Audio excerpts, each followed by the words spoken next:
Net Event 2026. Tumaini lenye baraka. Dakika moja ya afya, tusimame. Lishe bora na mazoezi, maji safi, mwanga wa jua, hewa safi, pumziko na imani kwa Mungu, tumaini kwa afya yako. Lishe bora, spidi na mazoezi, maji safi, mwanga wa jua, hewa safi, pumziko na imani kwa Mungu, tumaini kwa afya yako. Ni tumaini kwa afya yako. Haleluya.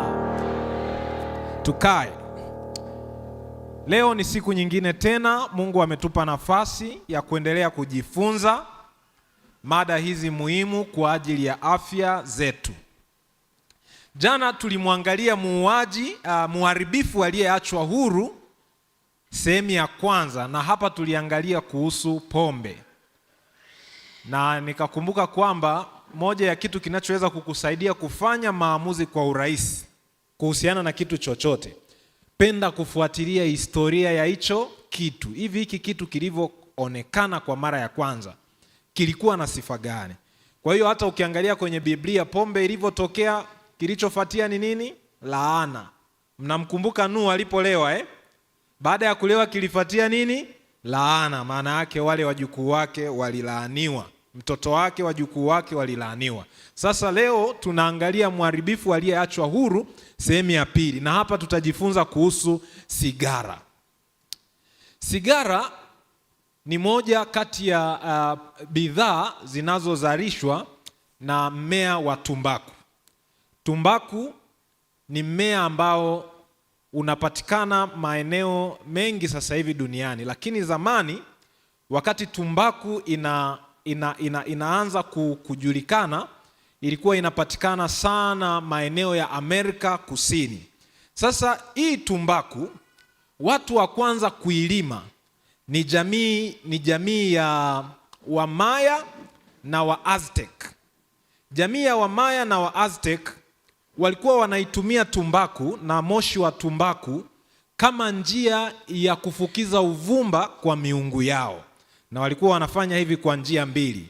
Njia mojawapo ilikuwa ni kuweka kwenye chetezo na yule kuhani wao anakuwa anaifukiza, lakini njia ya pili ilikuwa ni kupuliza moshi kutoka kwenye midomo ya wale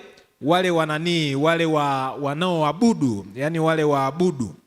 Hivyo ndivyo walivyokuwa wanafanya. Sasa jambo hili lilipoendelea kwa muda mrefu, ilifika hatua sasa dunia ikaanza kuwa wazi. Lakini ukiangalia nyuma ya hapo, nimekumbuka kitu kimoja, kwamba hizi jamii pia walikuwa na utamaduni wa kutoa kafara za watu kwa miungu yao. Sasa katika program ya kutoa kafara za watu kwa miungu yao, moja ya kitu walichokuwa wanakifanya ni kufukiza moshi wa tumbaku. Yaani kabla hawajachinja maelfu ya watu, walikuwa wanafukiza moshi wa nini? Moshi wa tumbaku. Kwa hiyo ilikuwa inatumika sana sana kwa masuala ya ibada.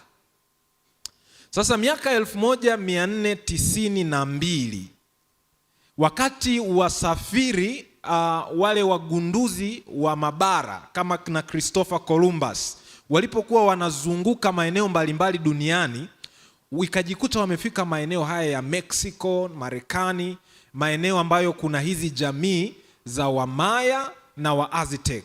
Sasa kilichowashangaza ni kwamba watu hawa walipokuwa wanatumia ile tumbaku katika zile sherehe za kucheza kwa miungu yao, hiyo unayoiona hapo ni miungu ya hao Wamaya, wakati wanazitumia hizi tumbaku walikuwa wanachangamka sana, kiasi kwamba wakawa wanakuwa katika hali fulani kama ya kutoka nje ya ulimwengu wa kawaida kwa sababu ya huu moshi wa tumbaku. Na hapo unaona hiyo picha ni moja ya ibada za hawa watu, jamii ya Wamaya na wa Aztec. Na si kwamba ni zamani tu, ukifuatilia hicho kitabu cha The Mayans and Tobacco, hata sasa bado wanaendelea na utamaduni huo. Kwa hiyo hawa wagunduzi wa Kimarekani wakaona kwamba huu moshi utakuwa una kitu cha ziada. Wenzetu wanapenda kutafiti. Kwa hiyo ikabidi wachukue, wakasema itakuwa kweli ni jambo la kiungu tu, kwa sababu hawa Wamaya moshi wa tumbaku mpaka sasa bado wanautumia kama lango la ibada kuwasiliana na ulimwengu wa kiroho na miungu yao. Wanatumia sigara zilizoviringishwa kwa mikono au viko ambavyo vinakuwa vinachata kama hiyo unayoiona. Na hiyo ni moja kati ya vitu vinavyopatikana kwa watu wanaoabudu mambo ya kishetani na uchawi. Wanatumia. Sasa hawa jamaa walivyofanya utafiti wakalipeleka lile zao Ulaya. Na mtu aliyelipeleka hili zao Ulaya ni Columbus. Columbus mwaka 1492 ndiye mtu wa kwanza aliyepeleka mbegu za tumbaku. Yeye pamoja na mfanyakazi mwenzake huyu Rodrigo ndio amerekodiwa kama mvuta sigara wa kwanza wa Ulaya. Mwaka 1560 kuna mwanadiplomasia mmoja wa Ufaransa nchini Ureno, alikuwa anaitwa Jean Nicot. Huyu ndiye aliyelileta hili zao Ufaransa.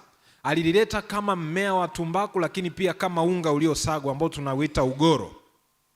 Na Ufaransa, huyu jamaa akaingiza propaganda, akalitangaza kwamba hii ni tiba ya kipanda uso. Sasa madai haya ya Jean Nicot yalifanya tumbaku ikubalike kwa wepesi Ulaya na watu waanze kuitumia kiholela. Ndio maana kama unaelewa sumu ya sigara ambayo inatisha kuliko yote inaitwaje?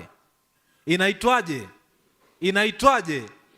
Sasa hii imeitwa kufuatia jina la huyu jamaa anayeitwa Jean Nicot ambaye aliliintroduce hili zao Ufaransa na kulifanya liwe maarufu. Sasa miaka 1880 mwanasayansi mmoja James Bonsack alivumbua mashine hii hapo.